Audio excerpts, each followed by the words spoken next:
എന്താണ് power house എന്ന് ചോദിച്ചാൽ ഇപ്പൊ നിങ്ങൾക്ക് ഉത്തരവുണ്ട്. എന്താണ്? വൻതോതിൽ കറന്റ് ഉൽപ്പാദിപ്പിക്കുന്ന കേന്ദ്രങ്ങളാണ് പവർ സ്റ്റേഷനുകൾ. ഒരുപാടുണ്ട് നമ്മുടെ കേരളത്തിലുണ്ട്. അപ്പൊ അവിടെ എന്താക്കുന്നു? നമ്മൾ നേരത്തെ ഇതാണ് വിതരണത്തിന് വേണ്ടിയിട്ടാണ് അവിടെ കറണ്ട് ഉണ്ടാക്കുന്നത്. അപ്പൊ അവിടെ ഉണ്ടാക്കി കറണ്ട് വിതരണം ചെയ്യണ്ടേ? അതായത് നമ്മളെ പോലുള്ള ഗാർഹിക ഉപഭോക്താക്കൾക്കും വ്യവസായ സ്ഥാപനങ്ങളിലേക്കും അത് എത്തിച്ചു കൊടുക്കണ്ടേ? എങ്ങനെയാ എത്തിച്ചു കൊടുക്കുക? ഗ്യാസ് വിതരണം ചെയ്യുമ്പോൾ ഗ്യാസ് സിലിണ്ടറിലാക്കിയിട്ടാണോ കറണ്ട് കൊണ്ടുതരുന്നത് നിങ്ങളുടെ വീട്ടിലേക്ക്? അല്ല. മെസ്സേജ് അയച്ചിട്ട് കിട്ടുന്നതാണോ? അല്ല. പിന്നെ എങ്ങനെയാണ് കറണ്ട് വിതരണം ചെയ്യേണ്ടത്? കറണ്ട് വിതരണം ചെയ്യണമെങ്കിൽ കറണ്ട് പോകുന്ന ഒരു പാത ഉണ്ടാക്കി കൊടുക്കണം. ചാലകങ്ങളിൽ കൂടിയിട്ടാണ് അത് കയറ്റി അയക്കേണ്ടത്. കണ്ടിട്ടില്ലേ? കമ്പികൾ വഴിയാണ് അത് കയറ്റി അയക്കുന്നത്. ഓക്കെ. ഇങ്ങനെ ഉണ്ടാക്കുന്ന സ്ഥലത്ത് നിന്നും ഉപയോഗിക്കേണ്ട സ്ഥലത്തേക്ക് കമ്പികൾ വഴി കറന്റ് എത്തിക്കുന്ന ആ പരിപാടിക്ക് ഒരു പേരുണ്ട്. അതിന്റെ പേരാണ് പവർ പ്രേഷണം. പവർ പ്രേഷണം. ഓക്കെ. പവർ പ്രേഷണം. ഒന്ന് കുഞ്ഞോള് പറ, എന്താണത്? കറന്റ് ഉണ്ടാക്കിയ സ്ഥലത്ത് നിന്നും ഉപയോഗിക്കേണ്ട സ്ഥലത്തേക്ക് കമ്പികൾ വഴി കറന്റ് വിതരണം ചെയ്യുന്നു. ഓക്കെ. അതിന്റെ പേരാണ് പവർ പ്രേഷണം, പവർ ട്രാൻസ്മിഷൻ എന്ന് പറയും. ഓക്കെ. അപ്പൊ ശരിക്കും പറഞ്ഞാൽ ഇപ്പൊ ഇടുക്കിയിലാണ് ഉണ്ടാക്കുന്നത്. എന്റെ വീട് കാസർഗോഡാണെന്ന് വിചാരിക്കാം.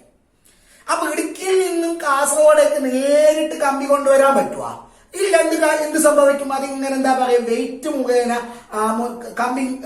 കമ്പിയുടെ വെയിറ്റ് കാരണം കമ്പി ഇങ്ങനെ തൂങ്ങി കിടക്കും. ഹോട്ടൽ മുട്ടോ? അങ്ങനെ കൊണ്ടുവരാൻ പറ്റുവാ? ഇല്ല. അത് കൊണ്ടുവരുന്നതിന് വിവിധ ഘട്ടങ്ങളുണ്ട്. ഇപ്പൊ നമ്മളിപ്പോ ഭക്ഷിക്കുന്ന അരി ഉണ്ടല്ലോ, അത് എവിടെയോ ഏതോ പാടങ്ങളിൽ ഉണ്ടാക്കിയതാണ്. അത് ഉണ്ടാക്കിയിട്ട് ഉടനെ തന്നെ എന്താ പറയാ, അരിയാക്കിയിട്ട് എന്റെ വീട്ടിലേക്ക് കൊണ്ടുവന്നതാണോ? അല്ല. എന്താണ്? അവിടെ ഉണ്ടാക്കിയിട്ട് അതിനെ സംഭരണ കേന്ദ്രങ്ങളിലേക്ക് എത്തിച്ചു, അതിനെ ചെറുകിട വിതരണ കേന്ദ്രങ്ങളിലേക്ക് എത്തിച്ചു, അവസാനം നമ്മുടെ ചുറ്റുപാടുള്ള കടകളിലേക്ക് എത്തിച്ചു. ആ കടകളിൽ നിന്ന് എനിക്ക് കിട്ടുന്നു അല്ലെ? അപ്പൊ ഉണ്ടാക്കിയ സ്ഥലത്ത് നിന്നും ഉപയോഗിക്കേണ്ട സ്ഥലത്തേക്ക് എത്തുന്നതിനൊക്കെ ഒരുപാട് ഘട്ടങ്ങളുണ്ട്. അതേപോലെ ഉണ്ടാക്കിയ വൈദ്യുതി, എവിടെ? പവർ സ്റ്റേഷനിൽ ഉണ്ടാക്കിയ വൈദ്യുതി നമ്മളെപ്പോലുള്ളവരുടെ വീടുകളിലേക്ക് എത്തുമ്പോഴേ, വ്യവസായ സ്ഥാപനങ്ങളിലേക്ക് എത്തിക്കുമ്പോഴും അതിന്റെ ഇടയ്ക്ക് ഒരുപാട് ഘട്ടങ്ങളുണ്ട്. ചില സ്ഥലങ്ങളിലേക്ക് എത്തിച്ച് അവിടെ നിന്നാണ് ആവശ്യക്കാർക്ക് എത്തിക്കുന്നത്. ഓക്കെ ആണോ? ആ ഘട്ടങ്ങളെ കുറിച്ചിട്ടാണ് കുഞ്ഞുമക്കളെ നമ്മൾ നെക്സ്റ്റ് പറയാൻ വേണ്ടി പോകുന്നത്. പറയട്ടെ. അപ്പൊ അത് പറഞ്ഞു കഴിഞ്ഞിട്ട് അതുമായി ബന്ധപ്പെട്ട് കുറച്ച് ക്വസ്റ്റ്യൻസ് പരീക്ഷയ്ക്ക് ചോദിക്കാറുണ്ട്. അതുകൂടി മാഷി വീഡിയോയിൽ ഡിസ്കസ് ചെയ്യും. പറയട്ടെ. ഓക്കെ. അപ്പൊ പവർ പ്രേഷണം നടത്തുന്നത് എന്താണ്? പവർ പ്രേഷണം എന്താണ് പറഞ്ഞു? കമ്പികൾ വഴി വിതരണം ചെയ്യുന്നത്. ഓക്കെ. എവിടെയാണ് ഉണ്ടാക്കുന്നത്? എവിടെയാണ് ഉണ്ടാക്കുന്നത്? പവർ സ്റ്റേഷനിൽ. അപ്പൊ ആ ഘട്ടങ്ങൾ, പവർ പ്രേഷണത്തിന്റെ ഘട്ടങ്ങളെ മാഷി ഒരു ബ്ലോക്ക് ഡയഗ്രാം ആയിട്ട് കാണിക്കാം. ഓക്കെ. കണ്ടോളൂ. ഇതാണ് നമ്മുടെ പവർ സ്റ്റേഷനിലെ പവർ ജനറേറ്റർ. പവർ സ്റ്റേഷനിലെ പവർ ജനറേറ്റർ ആണ് ഇത്. അതായത് നമ്മുടെ 3 phase AC generator. 3 phase AC generator, power generator. അവിടെ വൈദ്യുതി ഉൽപ്പാദിപ്പിക്കുന്നു. ഓക്കെ. ആ പവർ ജനറേറ്ററിന്റെ ഔട്ട്പുട്ടിൽ 3 ലൈനുകളാണ് ഉള്ളത്. ഓക്കെ. 3 ഫേസ് AC ജനറേറ്റർ കഴിഞ്ഞ ക്ലാസ്സിൽ മാഷയുടെ വരച്ചിട്ടുണ്ടായിരുന്നു. ഓക്കെ. ആ പവർ ജനറേറ്ററിന്റെ AC ജനറേറ്ററിന്റെ 3 ഫേസ് AC ജനറേറ്ററിന്റെ ഔട്ട്പുട്ടിൽ 3 ലൈനുകളാണ് ഉള്ളത്. ആ 3 ലൈനുകളെ കൂടിയിട്ട് പുറത്തേക്ക് കറണ്ട് വരും. എത്ര അറിയാവുക? ഇന്ത്യയിലെ ഏത് പവർ സ്റ്റേഷൻ എടുത്താലും അവിടെ വൈദ്യുതി ഉൽപ്പാദിപ്പിക്കുന്നത് 11 കിലോ വോൾട്ടിലാണ്. മറന്നുകൂടാ, 1 മാർക്കിന് ചോദിക്കുന്ന ക്വസ്റ്റ്യൻ ആണ്. ഇന്ത്യയിൽ ഉൽപ്പാദിപ്പിക്കുന്നത് എത്ര വോൾട്ട്? ഇന്ത്യയിൽ വൈദ്യുതി ഉൽപ്പാദിപ്പിക്കുന്നത് എത്ര വോൾട്ടിലാണ്? എത്ര വോൾട്ടിലാ? 11 കിലോ വോൾട്ട് എന്ന് പറഞ്ഞ 11,000 വോൾട്ട്. 11 കിലോ വോൾട്ട് എന്ന് പറഞ്ഞാൽ മറന്നുകൂടാ, 11,000 വോൾട്ടിലാണ്. സാന്ദർഭികമായിട്ട് ഞാൻ ചോദിക്കട്ടെ, എത്രയാണ് ആ വൈദ്യുതിയുടെ ആവൃത്തി? അതേ 50 ഹെർട്സിലാണ്. അപ്പൊ 50 ഹെർട്സ് വൈദ്യുതി 11,000 വോൾട്ടിലാണ് ഉൽപ്പാദിപ്പിക്കുന്നത്.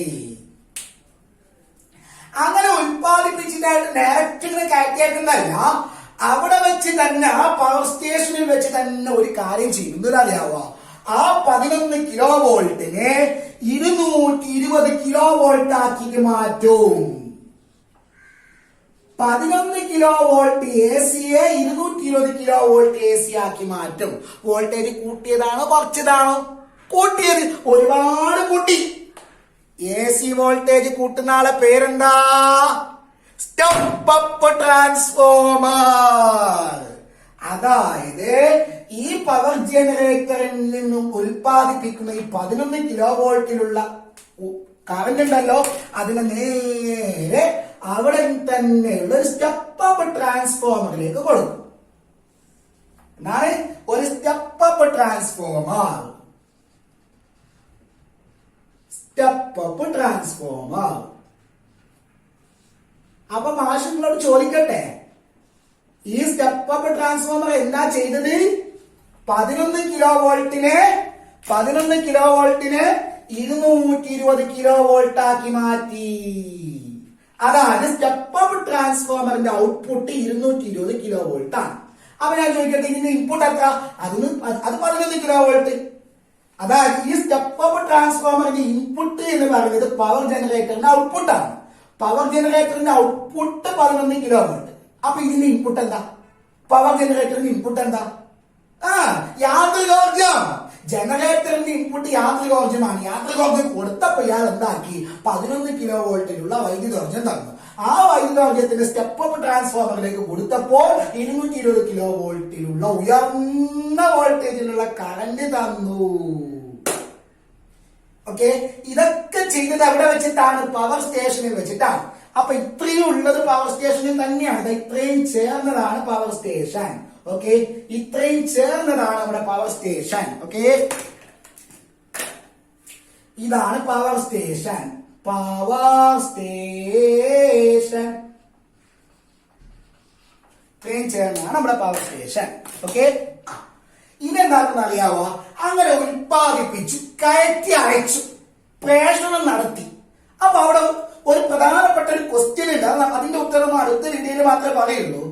ഉണ്ടാക്കിയത് 11 കിലോ വോൾട്ടിലാണ്, കയറ്റി അയക്കുന്നത് 220 കിലോ വോൾട്ടിലാണ്. അതായത് പ്രേഷണം നടത്തുന്നത്, കയറ്റി അയക്കുന്നതിനാണ് പ്രേഷണം എന്ന് പറയുന്നത്. കയറ്റി അയക്കുന്നത് 220 കിലോ വോൾട്ടിലാണ്, ഉയർന്ന വോൾട്ടിലാണ്. അതെന്തിനാ അങ്ങനെ? 11 കിലോ വോൾട്ടിൽ ഉണ്ടാക്കിയാൽ 11 കിലോ വോൾട്ടിൽ തന്നെ അയച്ചാൽ പോലെ. പിന്നെന്തിനാ വീണ്ടും അതിന്റെ വോൾട്ടേജ് കൂട്ടുന്നത്? ഒരു ക്വസ്റ്റ്യൻ ആണ്, മനസ്സിൽ വെച്ചോളൂ. ഓക്കെ, നമ്മൾ ഉത്തരം പറയും. ഇത് നേരെ ഈ ഉണ്ടാക്കിയ വൈദ്യുതിനെ നമ്മൾ എന്താക്കുന്നത് അറിയാവോ? വിതരണ കേന്ദ്രങ്ങളിലേക്ക് എത്തിക്കുന്നു. വീടുകളിലേക്കെന്നല്ല, വീടുകളിലേക്ക് എത്തിക്കുന്നതിന് മുമ്പ് ഇടയ്ക്ക് ചില ഇടസ്ഥലങ്ങളുണ്ട്, വിതരണ കേന്ദ്രങ്ങളുണ്ട്. ആ വിതരണ കേന്ദ്രങ്ങളെ നമ്മൾ വിളിക്കുന്ന പേരാണ് സബ്സ്റ്റേഷനുകൾ. പ്രധാനമായിട്ടും കുറെ ഉണ്ട്. പ്രധാനമായിട്ടും 2 ടൈപ്പിലുള്ള സബ്സ്റ്റേഷനുകളാണ് ഉള്ളത്. കേൾക്കണം, 2 ടൈപ്പിലുള്ള സബ്സ്റ്റേഷനുകളാണ് പ്രധാനമായിട്ടുള്ളത്. ഒന്ന് 220 kV സബ്സ്റ്റേഷൻ. എന്താണ്? 220 kV സബ്സ്റ്റേഷൻ. അതാണ് നമ്മുടെ കാസർഗോഡ് ജില്ലയിലാണെങ്കിൽ മൈലാട്ടി 220 kV സബ്സ്റ്റേഷനാണ്. മൈലാട്ടി 220 kV സബ്സ്റ്റേഷനാണ്. രണ്ടാമത്തെ വിതരണ കേന്ദ്രമാണ് 110 kV substation. 110 kV substation. Okay, എവിടെയാണ്? അല്ല, രണ്ടാമത്തേതാണ് 110 kV സബ്സ്റ്റേഷൻ. ഓക്കെ, ഈ 2 സബ്സ്റ്റേഷനുകളും വിതരണ കേന്ദ്രങ്ങൾ എന്നാണ് അറിയപ്പെടുന്നത്. ഏതുപോലെ എന്ന് പറഞ്ഞാൽ ഗോഡൌണുകൾ പോലെ. പാടങ്ങളിൽ ഉൽപ്പാദിപ്പിക്കുന്ന നെല്ല്, അരിയൊക്കെ ഗോഡൌണുകളിലേക്ക് എത്തിക്കുന്നു. അവിടെ നിന്ന് ചെറിയ കടകളിലേക്ക് എത്തിക്കുന്നു. ഇത് ഗോഡൌണുകളാണ് ഈ സബ്സ്റ്റേഷനുകൾ. ഇത് വലിയ ഗോഡൌൺ, ഇത് ചെറിയ ഗോഡൌൺ. ഓക്കെ, അപ്പോ ഈ 220 kV സബ്സ്റ്റേഷനിലേക്ക് ഇത് എത്തിക്കുന്നു. ആ സബ്സ്റ്റേഷനിൽ നിന്ന് പുറത്ത് വരുന്ന അതിന്റെ വോൾട്ടേജ് കുറച്ച് കുറഞ്ഞിട്ടുണ്ടാവും. എത്ര അറിയാവുക? 220 kV സബ്സ്റ്റേഷനിലേക്ക് കൊണ്ടുവരുന്നത് 220 kV ആണ്. പക്ഷെ അതിന്റെ പുറത്തേക്ക് വരുന്നത് 110 kV ആണ്. അങ്ങനെയാണെങ്കിൽ എന്താ സംഭവിച്ചത്? സംഭവിച്ചത് വോൾട്ടേജ് കുറഞ്ഞതാണ്. എ സിയുടെ വോൾട്ടേജ് കുറഞ്ഞിട്ടുണ്ടെങ്കിൽ അപ്പൊ ഇവിടെ ആരാ ഉള്ളത്? നിസ്സംശയം പറയാം അവിടെ ഉള്ളത് സ്റ്റെപ്പ് ഡൗൺ ട്രാൻസ്ഫോമർ ആണ്. ഇവിടെ ഉള്ളത് സ്റ്റെപ്പ് ഡൗൺ ട്രാൻസ്ഫോമർ ആണ്, മറന്നുകൂടാ. Step down transformer. ഇനി 220 kV സബ്സ്റ്റേഷന്റെ input 220 kV, output 110 kV A C. ആ 110 kVയിലുള്ള എ സിനെ 110 kV സബ്സ്റ്റേഷനിലേക്ക് കൊണ്ടുപോകും. നമ്മുടെ കാസർഗോഡ് ജില്ലയിലാണെങ്കിലും മുള്ളേരിയ, വിദ്യാനഗർ, ഇതൊക്കെ 110 kV സബ്സ്റ്റേഷനാണ്. ഓക്കെ, അതിന്റെ ഔട്ട്പുട്ട് എത്ര അറിയാവോ കുഞ്ഞോളെ? അതിന്റെ ഔട്ട്പുട്ട് 11 kV, വെറും 11 kV. കൂട്ടിയതാണോ കുറച്ചതാണോ? കുറച്ചതാണ്. അങ്ങനെയാണ് ഇവിടെ ആരാ ഉള്ളത്? പിന്നെന്താ? അതന്നെ ആരാ? Step down transformer. അപ്പോ വിതരണത്തിൽ, പവർ പ്രേഷണത്തിന്റെ തുടക്കത്തിൽ മാത്രമേ സ്റ്റെപ്പ് അപ്പ് ട്രാൻസ്ഫോമർ ഉപയോഗിച്ചിട്ട് വൈദ്യുതിയുടെ വോൾട്ടേജ് കൂട്ടുന്നുള്ളൂ. അതേസമയം വിതരണത്തിന്റെ ഘട്ടത്തിലേക്ക് എത്തുമ്പോൾ വിവിധ ഘട്ടങ്ങളിൽ വെച്ചിട്ട്, വിവിധ വിതരണ കേന്ദ്രങ്ങളിൽ വെച്ചിട്ട് സ്റ്റെപ്പ് ഡൗൺ ട്രാൻസ്ഫോമർ ഉപയോഗിച്ചിട്ട് വോൾട്ടേജ് ഘട്ടം ഘട്ടമായി കുറച്ചുകൊണ്ട് വരുന്നു. ഓക്കെ ആണോ? എന്നിട്ട് അവസാനം നമ്മുടെ ചെറിയ കുഞ്ഞു കുഞ്ഞു കടകളെ പോലെ, അരി അവസാനം കടകളിലേക്ക് എത്തുന്നില്ല, അതേപോലെ ചെറിയ ട്രാൻസ്ഫോമറുകൾ നിങ്ങൾക്ക് എന്താ പറയാ, റോഡിലേക്ക് എന്താ പറയാ, ബസ്സിലേക്ക് പോകുന്ന സമയത്ത് റോഡ് സൈഡിൽ ചെറിയ കുഞ്ഞു ട്രാൻസ്ഫോമറുകൾ കാണാൻ പറ്റും. ഇതുപോലുള്ള ട്രാൻസ്ഫോമറുകൾ കാണാൻ പറ്റും. ഈ ട്രാൻസ്ഫോമറുകളിലേക്കാണ് അവസാനം വരുന്നത്. ആ ട്രാൻസ്ഫോമറിന് ഒരു പേരുണ്ട്. അതിന്റെ പേരാണ് വിതരണ ട്രാൻസ്ഫോമർ. വിതരണ ട്രാൻസ്ഫോമർ.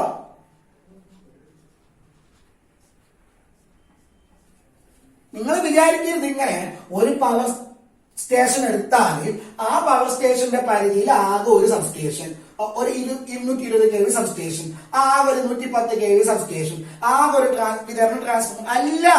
ഒരുപാട് സബ്സ്റ്റേഷൻ, 220 kV സബ്സ്റ്റേഷൻ 1, 2, 3 ഉണ്ടാവും. 110 kV സബ്സ്റ്റേഷൻ കുറേ ഉണ്ടാവും. 100 കണക്കിന് വിതരണ ട്രാൻസ്ഫോമറുകൾ ഉണ്ടാകും. ഇവിടെ നിന്നെല്ലാം വൈദ്യുതി ഉപയോഗിക്കുന്ന ആയിരക്കണക്കിന് ഉപഭോക്താക്കൾ ഉണ്ടാകും. ഇതെല്ലാം ചേർന്നതാണ് ഒരു വിതരണ ശൃംഖല. അല്ലാതെ ഒരു പവർ സ്റ്റേഷനിൽ നിന്നും ആകെ ഒരു എന്താ പറയാ, ഒരു പവർ സ്റ്റേഷന്റെ പരിധിയിൽ ആകെ ഒരു 220 kV സബ്സ്റ്റേഷൻ, ആകെ ഒരു 110 kV സബ്സ്റ്റേഷൻ, ആകെ ഒരു വിതരണ ട്രാൻസ്ഫോമർ, ആകെ ഒരു വീട്, ആകെ ഒരു എന്താ പറയാ, പിന്നെ വ്യവസായ കേന്ദ്രം, അങ്ങനൊന്നല്ല. ഇത് കുറച്ചുണ്ടാവും, ഇത് ഒരുപാടുണ്ടാവും, ഇത് ഒരുപാടുണ്ടാകും. ഉപഭോക്താക്കളോ ആയിരക്കണക്കിന് ഉണ്ടാകും. ഓക്കെ, ഇനി അപ്പൊ ആ പ്രധാനപ്പെട്ട ക്വസ്റ്റ്യൻ മനസ്സിൽ വെച്ചല്ലോ കുഞ്ഞോള്. എന്താണ്? എന്തിനാണ് വോൾട്ടേജ് കൂട്ടിയത്? ഓക്കെ, അതിന്റെ ഉത്തരം പറഞ്ഞിട്ടില്ല, മാഷ പറഞ്ഞിട്ടില്ല. ഇനി പിന്നെ അടുത്ത ഓർമ്മിക്കേണ്ട പോയിന്റ്, തുടക്കത്തിൽ മാത്രമേ വോൾട്ടേജ് കൂട്ടുന്നുള്ളൂ, പക്ഷെ വിതരണത്തിന്റെ എല്ലാ ഘട്ടങ്ങളിലും വോൾട്ടേജ് കുറക്കുകയാണ് ചെയ്യുന്നത്. അതും എന്തിനാണെന്നുള്ളത് സ്വാഭാവികമായിട്ട് ഒരു സംശയം മനസ്സിൽ വരണം. മാഷ പറയും. ഇനി ഈ വിതരണ ട്രാൻസ്ഫോമറിന്റെ പുറത്ത് നിങ്ങൾ നോക്കുമ്പോൾ അവിടെ 4 ലൈനുകൾ ഉണ്ടാകും. നിങ്ങളുടെ വീടിന്റെ അടുത്തുള്ളത് നോക്കിക്കോ. ഈ ഒരു ട്രാൻസ്ഫോമർ നിങ്ങളുടെ വീടിന്റെ അടുത്തുള്ളത് പോയിട്ട് നോക്കിക്കോ. അതിലേക്ക് 3 ലൈനുകളാണ് വരുന്നത്, പക്ഷെ അതിന്റെ പുറത്തേക്ക് 4 ലൈനുകൾ വരുന്നുണ്ടാകും. അതിന്റെ പുറത്ത് നിന്ന് 4 ലൈനുകളാണ് ഉണ്ടാകുന്നത്. ഓക്കെ ഓക്കെ, അപ്പൊ അതില് 3 പേരാണ് അതില് 3 പേരാണ് 3 ഫേസ് ലൈനുകൾ. ഓക്കെ, 3 പേരാണ് 3 ഫേസ് ലൈനുകൾ. ഓക്കെ, 4 പേരാണ് ന്യൂട്രൽ. ന്യൂട്രൽ. 4 ലൈനിന്റെ പേരാണ് ന്യൂട്രൽ. 4 ന്യൂട്രൽ. Okay, neutral. അപ്പൊ അവിടെയും വീണ്ടും ഒരു ക്വസ്റ്റ്യൻ വന്നു. എന്തിനാണ് ഇവിടെ പറഞ്ഞ എല്ലാത്തിനും input 3 output 3, input 3 output 3, input 3 output 3, input 3 output 4? എന്തിനാണ് 4? സ്വാഭാവികമായിട്ട് സംശയം വരൂലേ? ഓക്കെ, 4ന്റെ ആവശ്യം എന്താണ്? എങ്ങനെ കിട്ടുന്നു? പരീക്ഷ മുമ്പുണ്ടായിരുന്നു. ഇത് എങ്ങനെയാണ് 4 ലൈൻ ഉണ്ടാക്കിയതെന്നൊരു മുമ്പൊക്കെ പഠിക്കാണ്ടായിരുന്നു. ഇപ്പൊ ഇല്ല.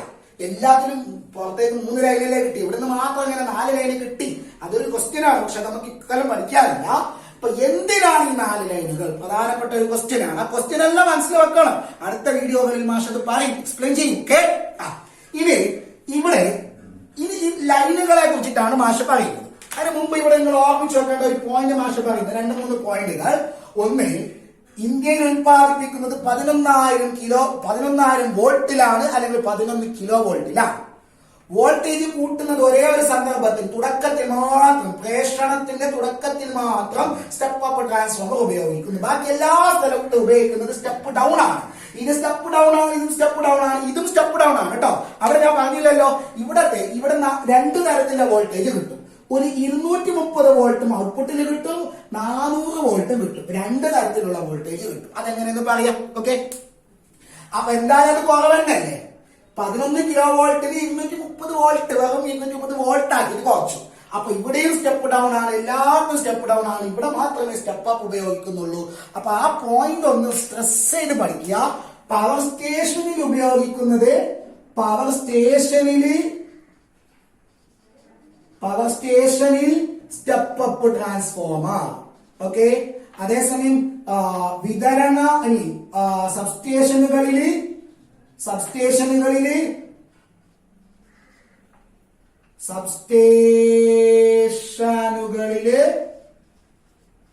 Step down. ഓക്കെ. ഇനി വിതരണ ട്രാൻസ്ഫോമറോ? വിതരണ ട്രാൻസ്ഫോമർ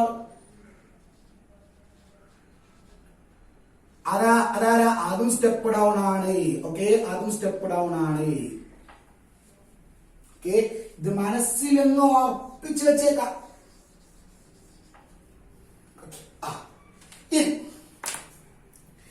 ഇനി അടുത്ത പോയിന്റ്, ഓർമ്മിക്കേണ്ട അടുത്ത പോയിന്റ്, വിതരണ ട്രാൻസ്ഫോമറിന്റെ ഔട്ട്പുട്ടിൽ, ലാസ്റ്റത്തെ ട്രാൻസ്ഫോമറിൽ നിങ്ങൾ നോക്കുക.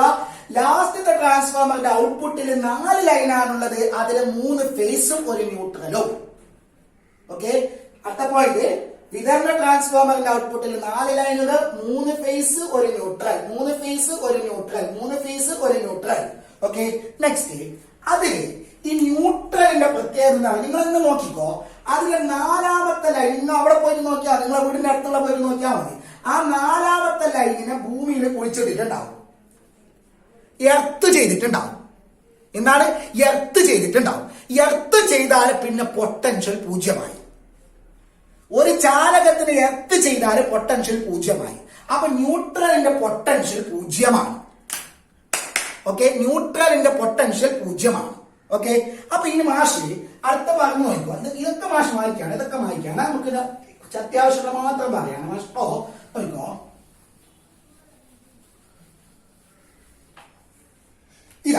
ഇത് നമ്മുടെ ലാസ്റ്റത്തെ ട്രാൻസ്ഫോമറിന്റെ പുറത്തോട്ട് വരുന്ന 4 ലൈനുകൾ. ഓക്കെ.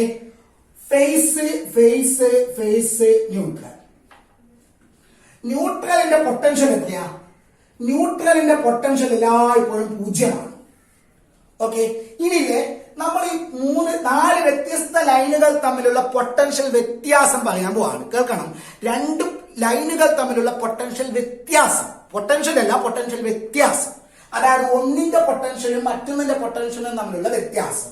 ഇത് ഓർമ്മയിൽ വെക്കണം. ഓർമ്മിക്കുക, 2 ഫേസുകൾ തമ്മിൽ, ഫേസിനെ ഞാൻ കീന്ന് കാണിക്കുന്നു. സോ 2 ഫേസുകൾ തമ്മിലുള്ള പൊട്ടൻഷ്യൽ വ്യത്യാസം. ഓക്കെ. ഇതൊരു ഫേസ്, ഇതൊരു ഫേസ്. ഈ 2 ഫേസുകൾ തമ്മിലുള്ള പൊട്ടൻഷ്യൽ വ്യത്യാസം എപ്പോഴും 400 വോൾട്ട് ആണ്. അതുകൊണ്ട് 2 ഫേസുകൾ തമ്മിലുള്ള പൊട്ടൻഷ്യൽ വ്യത്യാസം 400 വോൾട്ട് ആണ്.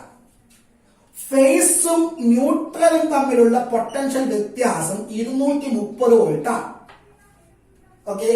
ഫേസും തമ്മിലുള്ള പൊട്ടൻഷ്യൽ വ്യത്യാസം 400 വോൾട്ട്. ഫേസും ന്യൂട്രലും തമ്മിലുള്ള പൊട്ടൻഷ്യൽ വ്യത്യാസം 230 വോൾട്ട്. ഇനി ഫേസും എർത്തും തമ്മിലുള്ള പൊട്ടൻഷ്യൽ വ്യത്യാസം അത് എത്രയായിരിക്കും? നിങ്ങൾ തന്നെ പറ, സംശയം വേണ്ട. ഫേസും ന്യൂട്രൽ എത്രയാണ്? 230. ന്യൂട്രലിന് 0 കിട്ടിയത് എന്തുകൊണ്ടാ? എർത്ത് ചെയ്തത് കൊണ്ടല്ലേ. ന്യൂട്രലും എർത്തും എപ്പോഴും 0ത്തിലാണ്, പൊട്ടൻഷ്യൽ എപ്പോഴും 0മാണ്. അപ്പൊ ന്യൂട്രൽ പോലെ തന്നെയാണ് എർത്ത്. അപ്പൊ ഫേസും എർത്തും തമ്മിൽ എത്രയാണ്? 230. ഓക്കെ. ഇനി ന്യൂട്രലും എർത്തും നമ്മൾ എത്രയായിരിക്കും? ന്യൂട്രലിന്റെ പൊട്ടൻഷ്യൽ എത്രയാ? 0. എർത്തിന്റെ പൊട്ടൻഷ്യൽ എത്രയാ? 0.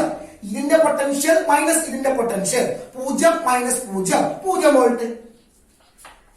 ഓക്കെ, അപ്പൊ ഇത് എന്തായാലും വേണം, ഓർമ്മയിൽ വേണം. നമുക്ക് ഇത് വെച്ചിട്ട് 2-3 ഒരു ആപ്ലിക്കേഷൻ ലെവലുള്ള ക്വസ്റ്റ്യൻസ് പറയാനുണ്ട് കേട്ടോ.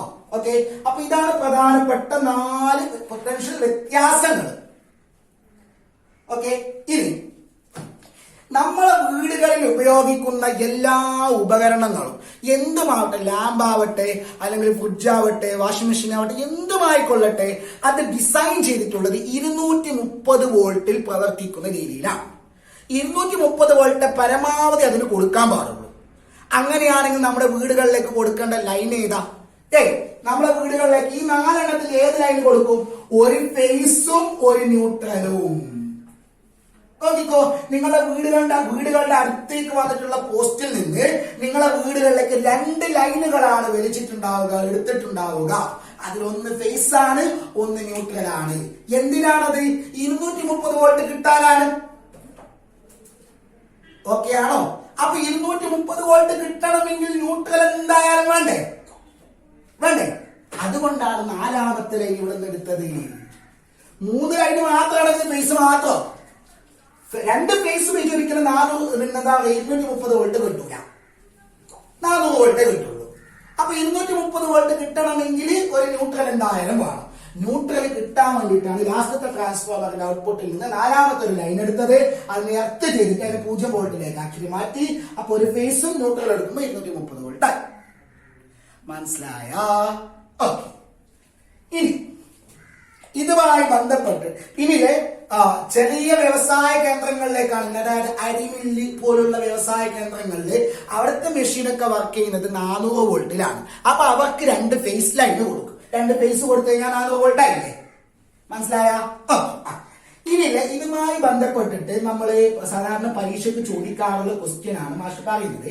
2-3 ക്വസ്റ്റ്യൻസ് പറഞ്ഞിട്ട് നമുക്ക് ഈ ഭാഗം ഒന്ന് സ്റ്റോപ്പ് ചെയ്യാം. ഓക്കെ, 1ാമത്തെ ക്വസ്റ്റ്യൻ. ഒരാള് ഇത് നിങ്ങളുടെ വീടുകളുടെ അടുത്ത് കൂടി പോകുന്ന ഒരു 2 പോസ്റ്റുകളാണ്. ആ പോസ്റ്റില് കണക്ട് ചെയ്തിട്ടുള്ള ലൈനുകളാണ്. ഓക്കെ, ഇതില്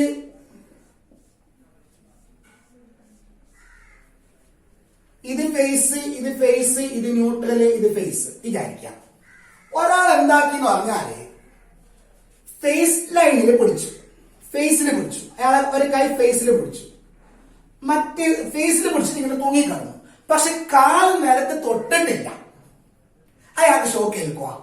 പറ, ഇതാണ് തറയിൽ അയാളെ കാല് തൊട്ടിട്ടില്ല, അയാൾക്ക് ഷോക്ക് ഏൽക്കുക? ഇല്ല, ഒരിക്കലുമില്ല. എന്നതറിയാവോ?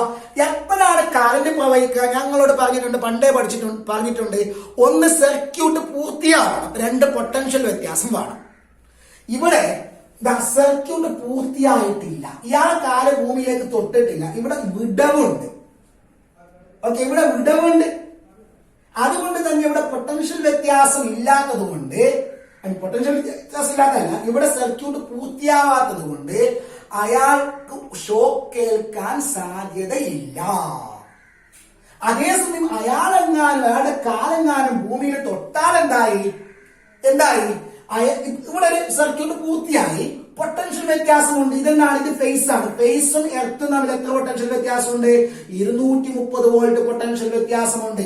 സർക്യൂട്ട് പൂർത്തിയാവുകയും ചെയ്തു, പൊട്ടൻഷ്യൽ വ്യത്യാസം ഉണ്ടാവുകയും ചെയ്തു. കറണ്ട് പ്രവഹിക്കും. നമ്മുടെ ശരീരം നല്ലൊരു ചാലകമാണ്. അപ്പൊ ഈ ഫേസിൽ നിന്ന് ഇയാളുടെ ബോഡിയിലേക്ക് കൂടി കറണ്ട് പ്രവഹിക്കും. അയാൾക്ക് ഗുരുതരമായ ഷോക്ക് ഏൽക്കും. ഓക്കെ, അതേസമയം ഇത് ന്യൂട്രൽ ആണെന്ന് വിചാരിക്കുക. ഇത് ന്യൂട്രൽ ആണെന്ന് വിചാരിക്കുക. അയാൾ ന്യൂട്രൽ തൊട്ടിട്ട് കാല് ഭൂമിയിൽ തൊട്ടു. അപ്പൊ ഷോക്ക് ആയിട്ടില്ല. എന്താണെന്നറിയോ? സർക്യൂട്ട് പൂർത്തിയായിട്ടുണ്ടെങ്കിലും ന്യൂട്രലും എർത്തും തമ്മിൽ പൊട്ടൻഷ്യൽ വ്യത്യാസം ഇല്ല, അത് 0 വോൾട്ടിലാണ്. ന്യൂട്രലും എർത്തും തമ്മിൽ പൊട്ടൻഷ്യൽ വ്യത്യാസം 0ആണ്. നമ്മൾ തൊട്ട് മുമ്പ് പറഞ്ഞു, പൊട്ടൻഷ്യൽ വ്യത്യാസം ഇല്ലാത്തതുകൊണ്ട് കറണ്ട് പോകില്ല അതിലെ കൂടിയിട്ട്. അതുകൊണ്ട് അയാൾക്ക് ഷോക്ക് ഏൽക്കൂല. അപ്പൊ ഫേസിൽ തൊട്ടിട്ട് ഭൂമിയിൽ തൊട്ടാല് ഷോക്ക് ഏൽക്കും, ന്യൂട്രലിൽ തൊട്ടിട്ട് ഭൂമിയിൽ തൊട്ടാല് ഷോക്ക് ഏൽക്കൂല. മനസ്സിലായ? വേറെ കാര്യപ്പെട്ട എക്സാമ്പിള് ഫേസ്, ന്യൂട്രൽ, ഫേസ്. ഒരാൾ എന്താക്കിയെന്ന് അറിയാം, രണ്ട് കൈയും ഫേസിൽ പിടിച്ചു. ഇതാണ് അയാളുടെ രണ്ട് കൈ.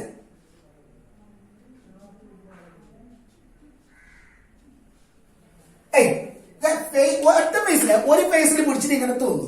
പക്ഷെ കാല് നിലത്ത് മുട്ടിയിട്ടൊന്നുമില്ല. അയാൾക്ക് ഷോക്ക് ഏൽക്കുവോ? നോക്ക് എന്റെ ഷോക്ക് ഏൽക്കുവോ? ഇല്ല. എന്തേ? നോക്ക്, സർക്യൂട്ട് പൂർത്തിയായിട്ടില്ല. നോക്കിതാ, ഇവിടെ ഒരു സർക്യൂട്ട് ഇല്ല. ഒരു സർക്യൂട്ട് അല്ലേ? സർക്യൂട്ട് പൂർത്തിയായിട്ടുണ്ട്. പക്ഷെ ഇവിടെ നിന്ന് ഇയാളുടെ കയ്യിലെ കൂടി ഇങ്ങോട്ട് കറഞ്ഞൊഴുകൂല. എന്താണറിയോ? നിങ്ങൾ നോക്കടാ കുഞ്ഞുമക്കളെ, രണ്ട് ഫേസുകൾ തമ്മിലാണ് പൊട്ടൻഷ്യൽ വ്യത്യാസം. ഇതൊരു ഫേസ് ആണെന്ന് വിചാരിക്കാം. ഈ ഫേസും തമ്മിൽ പൊട്ടൻഷ്യൽ വ്യത്യാസമുണ്ട്. പക്ഷെ ഒരു ഫേസ് മാത്രം എടുക്കാൻ, ഞാൻ പറഞ്ഞത് ശരിക്കും കേൾക്കണേ, ഒരു ഫേസ് മാത്രം എടുക്കുമ്പോൾ ഇതൊരു ഫേസ് ലൈനാണ്. ഈ പോയിന്റിൽ എത്രയാണ് പൊട്ടൻഷ്യൽ, അതേ പൊട്ടൻഷ്യലാണ് ഇവിടെ, അതേ പൊട്ടൻഷ്യലാണ് ഇവിടെ. ഒരേ ഫേസിലെ രണ്ട് പോയിന്റുകൾ തമ്മിൽ പൊട്ടൻഷ്യൽ വ്യത്യാസമില്ല. രണ്ട് ഫേസുകൾ തമ്മിൽ പൊട്ടൻഷ്യൽ വ്യത്യാസമുണ്ട്. പക്ഷെ ഒരേ ഫേസിലെ രണ്ട് പോയിന്റുകൾ തമ്മിൽ പൊട്ടൻഷ്യൽ വ്യത്യാസമില്ല. ഇവിടെ എത്രയാണ് പൊട്ടൻഷ്യൽ, അതേ പൊട്ടൻഷ്യൽ തന്നെയാണ് ഇവിടെ. ഈ രണ്ട് പോയിന്റുകൾ തമ്മിൽ പൊട്ടൻഷ്യൽ വ്യത്യാസമില്ല. അങ്ങനെ നോക്കുമ്പോൾ ഇത് ഒരു ഫേസാണ്. ആ ഫേസിലെ രണ്ട് പോയിന്റുകളാണ് ഇത്. ഈ പോയിന്റിലെ പൊട്ടൻഷ്യൽ തന്നെയാണ് ഈ പോയിന്റിലെ പൊട്ടൻഷ്യൽ. അങ്ങനെയാണെങ്കിൽ ഈ പൊട്ടൻഷ്യൽ മൈനസ് ഈ പൊട്ടൻഷ്യൽ എത്രയാ? 0. ഒരേ ഫേസിലെ രണ്ട് പോയിന്റുകൾ തമ്മിൽ പൊട്ടൻഷ്യൽ വ്യത്യാസമില്ല. അതുകൊണ്ട് പൊട്ടൻഷ്യൽ വ്യത്യാസം ഇല്ലാത്തത് കൊണ്ട് വീണ്ടും ഇങ്ങോട്ട് കറണ്ട് പോകില്ല. അതേസമയം അയാളെങ്ങാനും ഒരു കൈ ഇവിടെ പിടിച്ചു, മറ്റേ കൈ ഇത് ഇവിടെ പിടിച്ചു, ഇങ്ങനെ പിടിച്ചു, അയാൾക്ക് ഗുരുതരമായ ഷോക്കായിരുന്നു. എന്തേ? അയാൾ രണ്ട് ഫേസിലാണ് തൊട്ടിട്ടുള്ളത്. രണ്ട് ഫേസുകൾ തമ്മിൽ പൊട്ടൻഷ്യൽ വ്യത്യാസമുണ്ട്. ഇത് നിങ്ങൾക്ക് മനസ്സിലാവുന്ന ഒരു ഉദാഹരണം പറയുന്ന, നിങ്ങൾക്ക് ചില ദിവസങ്ങളിൽ കറണ്ട് കമ്പി നോക്കുന്ന സമയത്ത് താഴെ കൂടി നടന്നു പോകുമ്പോ മുകളിലോട്ട് നോക്കുക, അവിടെ കുറെ പക്ഷികൾ ഒരു ലൈനിൽ ഇങ്ങനെ ഇരുന്നിട്ട് നിരനിരയായിട്ട് ഇരുന്നിട്ടുണ്ടാവും. കുറെ പക്ഷികൾ നിരനിരയായിട്ട് ഇങ്ങനെ ഇരുന്നിട്ടുണ്ടാവും. വർത്താനം പറഞ്ഞുണ്ടാവും. അവർക്ക് ഷോക്ക് ഏൽക്കാറുണ്ടോ? ഇല്ല. എന്താ? അവര് തൊട്ടിട്ടുള്ള അവർ രണ്ട് കാലമുള്ളത് ഒറ്റ ഫേസിലാണ്, ഒരേ ഫേസിലെ രണ്ട് പോയിന്റുകളിലാണ്. ആ രണ്ട് പോയിന്റുകൾ തമ്മിൽ പൊട്ടൻഷ്യൽ വ്യത്യാസം ഇല്ലാത്തത് കൊണ്ട് അവർക്ക് ഷോക്ക് ഏൽക്കൂല. പക്ഷെ ചില ദിവസങ്ങളിൽ രാവിലെ നിങ്ങൾ കറണ്ട് കമ്പി നോക്കുമ്പോൾ ചില പക്ഷികൾ, ചില വവ്വാലുകൾ ഇങ്ങനെ തൂങ്ങി കിടക്കുന്നുണ്ടാവും, എണീറ്റ് പോവാതെ. എന്തേ? രണ്ട് ഫേസുകൾ തൊടുമ്പോൾ ആ രണ്ട് ഫേസുകൾ തമ്മിൽ പൊട്ടൻഷ്യൽ വ്യത്യാസമുള്ളത് കൊണ്ട്, 400 വോൾട്ട് പൊട്ടൻഷ്യൽ വ്യത്യാസമുള്ളത് കൊണ്ട് ഗുരുതരമായ ഷോക്ക് അവർ കേൾക്കും. മനസ്സിലായ? സംശയമുണ്ടോ? ഇല്ലല്ലോ. ഇതേപോലെ നിങ്ങൾ നോക്കോ, ഡൗട്ടില്ലല്ലോ. ഇനി നിങ്ങളൊരു ബൾബ് എടുത്തു.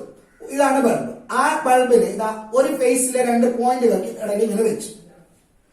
ഇതിന്റെ സ്വിച്ച് ഉണ്ട്. ആ സ്വിച്ച് ഓൺ ആക്കി ബൾബ് പ്രകാശിക്കില്ല. എന്തേ?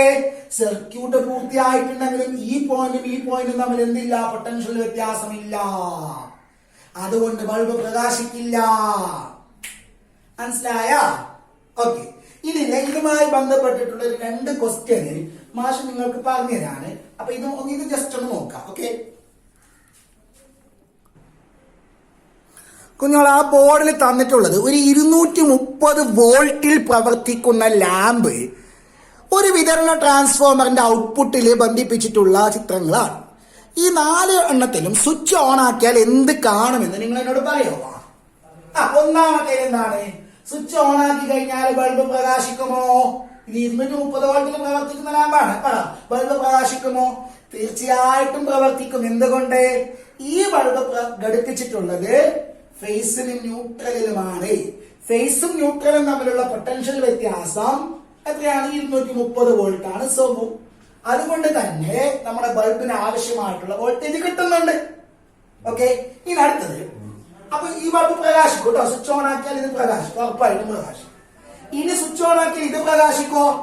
എന്താ സംശയം? തീർച്ചയായിട്ടും. അതുകൊണ്ട് ഇവിടെ ഫേസിലും എർത്തിലുമാണ് ബന്ധിപ്പിച്ചിട്ടുള്ളത്. ഫേസും എർത്തും തമ്മിലുള്ള പൊട്ടൻഷ്യൽ വ്യത്യാസം 230 വോൾട്ട് ആണ്.